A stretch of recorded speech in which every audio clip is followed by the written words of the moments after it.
In Psalm 27, verse 1, we've seen how David declares God has his light, God has his salvation, and God has his strength. And because of who God was for him, we see him declaring that he will never be afraid. He will not be living in fear. You see, when we know who our God is, we will not let fear overwhelm us, because we will have that confidence in God, in the ability of our God. In verse 2 and 3, David again declares his story. He says in verse 2, when evildoers assail me to eat my flesh, my adversaries and foes, it is they who stumble and fall. You see two things here. One is David declaring his testimony, and David declaring his confidence in God, in the ability of God. I'm sure we too have our testimonies of God, right? What God has done in the past, how God has been faithful. David declares that those people who rose up against him, it is they that had a fall. Those who dug a pit against him, they fell into the pit. That was the testimony of David.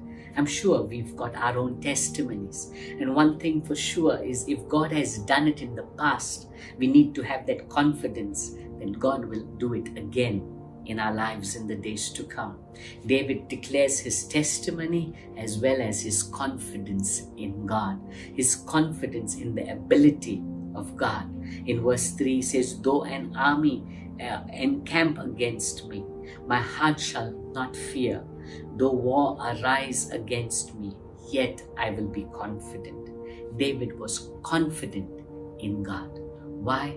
He had seen what God could do. He knew his God personally.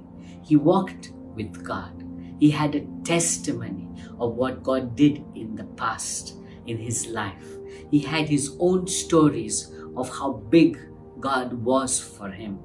Not just there, he moved on, not just to hold on to a testimony, but began to live a life confident in God. I want to tell you, if God has done amazing things in your life, which I'm sure of, remember, if he has done it in the past, he will do it again in the future. Be confident in God. Stay confident in the ability of your God. Don't let your situations or your enemies or your tests and trials shake you. Always rise above it, knowing for sure that God will never let you down.